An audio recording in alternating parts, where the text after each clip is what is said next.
Exactly 1 year after the vice president coined that term, our recovery, well, not quite so recovered. But in this Cavuto summer of solutions, we are looking to reboot to Ohio Senator Portman on the Republican plan to make this summer maybe a better one. Senator, we seem to be, though, at loggerheads, though. The two sides very, very far apart on the debt ceiling, which seems to be so crucial to moving past this. Are we making any progress?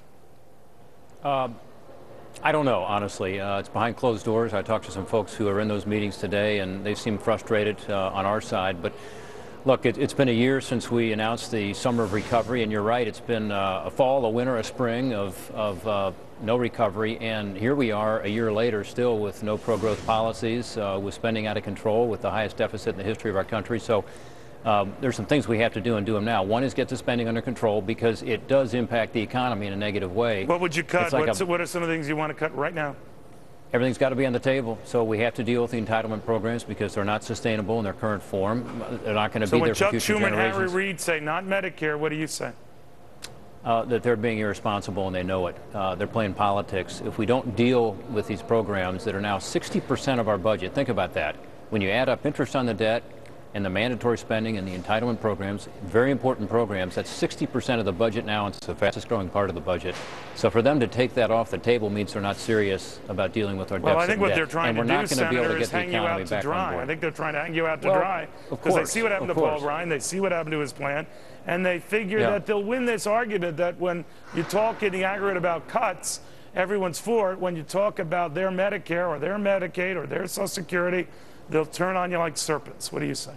Well, we'll see. I think it's a very different environment, Neil. I mean, you've got people all the time on talking about the fact that there's a deep concern now about the possibility of a debt crisis, of the impact of this, again, massive deficit and debt on our economy. The economists tend to agree that when you get to this level of a debt, it has a big impact. There's a study out there saying there's a 1% impact on growth. So instead of 1.8%, it should have been about 40% higher. That's about 1 million jobs we should be creating if we didn't have this huge overhang. So it's a big impact. Interest rates, I think, are about to go up dramatically if we don't deal with this, and most outside observers think the same thing. Inflation's on the rise. We look at what's happening to the value of the dollar.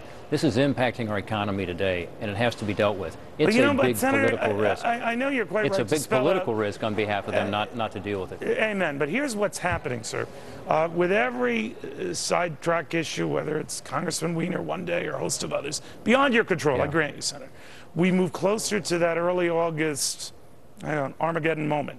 That's the way it's built. I don't agree with that, but nevertheless, are you worried that the closer we get to that, and you guys are still far apart, whether it's Democrats resisting any effort to rein in Medicare, or you guys resisted to, tax hikes or whatever, that for whatever reason, nothing gets done, we approach that deadline, and we actually pull the button? In other words, we actually risk default. Well, I don't think there'll be a default. You've talked about this before, Neil, but as you know, we have enough money coming in to the Treasury to deal with interest on the debt. But the much bigger issue that Standard & Poor's and the other credit agencies have been talking about, including Fitch last week, is the fact we're not dealing with the fiscal problem. So we'll have enough revenue coming in. We've got about $220 billion a year in interest payments. We've got about $2.2 trillion coming in revenue. That should be okay, but we're not going to have a strong economy and a good recovery, and we risk a debt crisis unless we deal with the underlying problem. So it is a moment of truth, not so much because of the possibility of default, but because of the very real possibility that we, like Greece or Ireland or Spain or Portugal, aren't dealing with our problems, and the market will punish us. But now I'm wondering, Senator, whether the ante's been upped in a different way, that the issue isn't between just you guys and Democrats, but you might have heard prior a Tea Party group that now is going after your colleague, Senator Orrin Hatch, saying he hasn't been conservative or Tea Party enough, zealous enough when it comes to reining in spending, not enough. So now it seems like Republicans themselves could be facing an implosion. Well, I don't see that. I think, in fact, frankly, what's happening to our economy and what's happening with the administration not dealing with both the economy and the deficit problem is unifying, not just Republicans, but frankly, people all over the country who are independent voters, even a lot of more conservative Democrats. When I'm back home in Ohio and I talk about these issues, people are pretty much in agreement.